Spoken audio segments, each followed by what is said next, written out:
안녕하세요, 기즈모입니다. 광고 없는 차트쇼, 순수한 차트쇼, 순결한 차트쇼, 기즈모의 베스트 5입니다. 사실은 저의 편견으로 차트가 진행되고 있는데 앞으로는 객관성을 더 늘리기 위해서 좀 많이 준비하고 있으니까 좀 더 기대해 주시고요. 댓글을 보다 보니까 여러분들이 차트에 이게 왜 빠졌냐 이런 내용들이 좀 보여요, 중간중간에. 정말 그 관심 감사드리고요. 사실은 제가 인간이다 보니까 모든 제품, 신제품을 다 테스트할 수는 없어요. 하지만 앞으로는 그 부분을 좀 추후에 리뷰를 해서라도 다음번 리스트에는 반영을 하도록 하겠고요. 그래서 좀 더 신뢰성 있는 차트를 계속 만들어 갈게요. 약속 드릴게요. 그리고 댓글 보다 보니까 제 목소리가 배철수 씨를 닮았다는 댓글이 있었어요. 좀 이해가 안 가요. 제 목소리가 닮았나요? 배철수의 음악 캠프. 하나도 안 닮았는데? 이해가 안 가네. 오늘은 40만원대 이하 보급형 태블릿 베스트 5로 진행을 하도록 하겠습니다. 광고 듣겠습니다. 자, 5위는 아마존 파이어 HD8입니다. HD8이라고도 하죠. 자, 아마존 파이어 HD8은 8인치의 작은 크기예요. 그리고 저렴한 재질에 저렴한 성능을 가지고 있어요. 저렴한 성능은 좀 웃기고 그냥 별 성능이 안 좋아, 사실은. 또 베젤도 정말 크고요. 두께도 1cm나 돼요. 예, 실제 받아보시면 아마 화가 나실 거예요. 그런데 실망할 필요는 없습니다. 정말 저렴하니까요. 국내 정식 출시되지 않았지만 직구를 해도 10만원 이하 가격으로 살 수가 있고요. 가끔 세일을 할 때는 한 5만원대 풀릴 때도 있어요. 이거 너무 저렴해서 컵라면 뚜껑 대신에 사도 후회를 안 할 정도예요. 그 정도로 저렴해요. 자, 추천하는 이유는 가격 때문만은 아닙니다. 일반 HD 해상도지만 일반 아이패드 초창기 수준 화질은 나오고요. 빛 반사가 좀 있어도 색감은 선명한 편이고요. 돌비 애트모스를 적용한 스피커 소리가 예상외로 좋습니다. 예, 두께가 두꺼우니까 이런 장점도 있어요. 사양은 높지 않지만 최적화가 잘 되어 있어서 영상 보고 책 읽는 용도는 나쁠 게 없어요. 배터리도 어느 정도 가고요. 또 알렉사 인공지능 호출도 쓸만합니다. 물론 영어를 잘해야겠죠. 제가 가장 추천하는 쓰임새는 아이들용입니다. 애들이 침 좀 흘려도 되고 밥 먹다 떨어뜨려도 되고 박살을 내도 마음이 덜 아파요. 가격이 저렴하니까. 또 아이들을 위한 키즈 에디션도 있어요. 집어 던져도 끄떡없는 러버 케이스가 씌워져 있는 제품인데요. 또 여기다 아마존 프리타임을 설치하면 아이들용 유튜브와 게임만을 즐길 수 있어서 아이들이 유튜브 중독자가 되는 것을 방지할 수가 있어요. 유튜브 정말 피해야 돼요. 최악이에요. 이 뭔 개소리야! 자, 단점이 있다면 국내 AS 정식으로 될 수가 없겠죠. 직구를 해야 되니까요. 그리고 한글 자판도 깔아줘야 되고 세팅이 좀 복잡해요. 저렴한 걸 사니까 좀 불편함을 감수해야겠죠. 자, 4위는 화웨이 미디어패드 M5 8.4입니다. 이름 길어. 어려워. 화웨이는 T 시리즈와 M 시리즈가 있는데 T 시리즈는 보급형이고 M 시리즈는 고급형이에요. 자, 외우기 힘들겠죠. T 시리즈는 그냥 잊어버리시고요. M 시리즈만 기억하시면 됩니다. 일반적으로 8인치급 태블릿은 저사양 제품이 많은데 M5는 8인치급이지만 사양이 나쁘지 않습니다. 그래서 게임도 대강 즐길 수 있어요. 자, 비슷한 급으로 샤오미 미 패드도 있긴 한데 샤오미는 큰 단점이 있죠. 넷플릭스를 제대로 재생하지 못해요. 이게 인증을 못 받아서 그래요. 그래서 HD 해상도가 안 돼요. 그런데 화웨이 미디어 패드는 넷플릭스도 정상 재생이 되고요. 해상도도 나쁘지 않습니다. 2560 1600에 359 PPI로 선명하고요. 시력 보호 모드가 있어서 전자책 읽는 용도로 아주 좋아요. 8인치밖에 안 돼서 손에 들어가니까요. 기린 프로세서가 들어있는데 이게 어느 정도 기린이니까 잘 모르잖아, 우리가. 근데 이거를 벤치마킹을 해보니까 스냅드래곤 821 정도의 성능을 보여요. 그래서 게임 할 때도 큰 무리가 없을 거예요. 한 2년 전 플래그십 스마트폰 성능이니까요. 그리고 배터리도 한 10시간 정도 갑니다. 무게가 316g으로 아주 가벼워서 10인치가 아닌 8인치 용도라면 미디어 패드 M5 8.4가 최고의 선택이라고 제가 추천을 드립니다. 자, 단점이 있다면 백도어로 대표되는 보안 이슈죠. 화웨이 태블릿을 쓰면 우리 정보가 중국 어딘가로 마구 전송된다는 공포가 있어요. 근데 사실 구글이나 애플도 사실 어차피 화웨이 장비를 쓰고 있어요. 그래서 태블릿 하나 조심한다고 이게 될 게 아니야. 걔네부터 바꿔야 돼. 그렇다고 어젯밤 우리가 찍은 알몸 셀카가 화웨이로 전송되는 건 아니니까 안심하세요. 많이 찍으세요. 3위는 레노버 탭 P10입니다. 이것도 P 시리즈와 M 시리즈가 있어요. M 시리즈는 조금 더 저렴하고요. P 시리즈는 약간 더 고급 사양이에요. 자, 올해 출시한 신제품입니다. 보급형 컨셉이라 사양은 사실 화려하진 않습니다. 10.1인치 IPS FHD 디스플레이에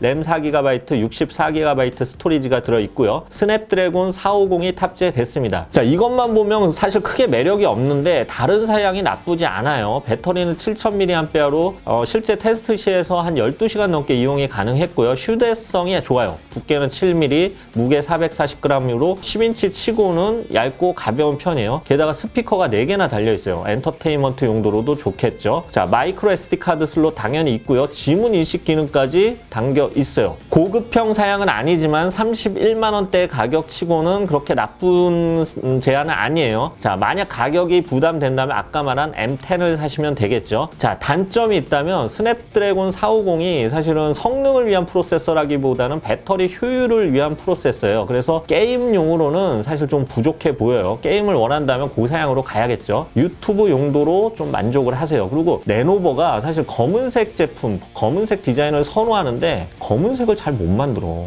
왜 못 만들지? 검은색 디자인이 매력적이지가 않아. 자, 2위는 삼성 갤럭시 탭 S2입니다. 자, 지금 S3, S4가 나왔지만 S2, 3년 전 제품이에요. 좀 오래된 제품이에요. 돈이 많다면 S4를 사면 되는데 S2의 장점도 적지 않아요. 그래서 제 추천은 S2입니다. 지금 리프레시 모델을 34만원대에 팔고 있어요. 9.7인치 2048 1536의 아몰레드 디스플레이고요. 두께는 5.6mm, 무게는 378g에 불과해서 8인치 태블릿하고 비교해도 더 얇고 무게 도 비슷할 정도예요. 자, 이렇게 가벼운 이유는 배터리 용량이 적어서인데요. 5870mAh 용량으로 최근 10인치 태블릿에 비한다면 한 20% 정도 배터리가 적어요. 대신에 무게는 최근 모델 10인치에 비해서 한 100g 이상 가볍죠. 성능은 나쁘지 않습니다. 스냅드래곤 652 프로세서가 탑재됐는데요. 이게 옥타코어 프로세서고요. 스냅드래곤 652가 이 멀티코어 성능이 굉장히 뛰어나기 때문에 스냅드래곤 820과 비교해도 크게 떨어지지가 않아요. 그래서 게임도 어느 정도 구동이 가능하고요. S펜만 포기한다면 최근 나온 갤럭시 탭의 보급형 시리즈죠. A 시리즈보다 오히려 나은 점이 많은 모델입니다. 자, 단점 물론 많아요. 예, 배터리 아까 짧다고 했죠. 그 다음에 충전 느려요. USB Type-C도 아니고요. 안드로이드 7.0까지밖에 업데이트가 안 됐어요. 그리고 삼성이 AKG를 인수하기 전에 스피커가 얼마나 엉망이었는지를 알 수가 있어요. 요즘 제품들은 AKG 인수하면서 하만카돈 인수하면서 소리가 좋아졌어요. 자, 1위를 말씀드리기 전에 태블릿 구입에 대해서 말씀드리면 이 태블릿을 사시면 주로 인강이나 뭐 유튜브, 넷플릭스, 왓챠 플레이 이런 거 많이 보시잖아요. 근데 이 경우에는 프로세서 성능이 그렇게 아주 중요한 게 아니에요. 뭐 3년 전, 4년 전 태블릿으로도 큰 문제가 없어요. 그래서 제 생각에는 뭐 신제품도 좋지만 중고로 2, 3년 전 플래그십 모델을 사는 것도 가격이 떨어진 거 사는 것도 나쁘지 않다고 봅니다. 그리고 대신 그 중국 제품들이 아주 스펙이 좋게 많이 나오는데 뭐 직구도 많이 하시고 그런데 사실은 이 자체 OS, 중국 OS가 깔려 있다든지 자체 프로그램 롬이 깔려 있는 제품들은 이 최적화가 잘 안 돼 있어서 스펙만큼의 성능이 절대 나오지가 않습니다. 그래서 무턱대고 스펙만 보고 구입하지 마시고 소프트웨어 최적화가 잘 된 제품을 고르는 게 현명한 구매라고 할 수가 있겠어요. 마지막으로 1위는 애플 6세대 아이패드 9.7입니다. 욕심쟁이 애플이 실수로 내놓은 제품입니다. 애플 앱스토어 가격이 40만 원이 좀 넘지만 실제로는 39만 원 정도에 구입이 가능하고요. 애플 스토어에서는 애플 뮤직 다음으로 저렴한 상품입니다. 정말 애플 가격 엄청 올렸어요. 자, 6세대 아이패드 9.7은 40만 원 이하대 태블릿 중에 가장 강력한 경쟁력을 가진 제품입니다. 9세대 A10 퓨전 칩이 달려있긴 하지만 최적화가 잘 되어 있어요. 또 iOS와의 조화는 물론 애플의 자랑이고요. 두께는 7.5mm, 무게는 469g으로 휴대성도 나쁘지 않아요. 무엇보다 애플 마크가 아주 탐스럽죠. 9.7인치 레티나 디스플레이를 탑재했고 해상도는 2048 1536 약 264 ppi입니다. 배터리는 2.4Wh 용량인데 테스트해보면 한 10시간 정도 사용이 가능해요. 게다가 6세대 아이패드는 애플 펜슬까지 사용이 가능해요. 그런데 다른 거 아이패드 프로를 쓸 이유가 뭐가 있어? 태블릿으로 노트북을 대체하겠다는 환상만 버린다면 저는 애플 아이패드 9.7을 추천을 합니다.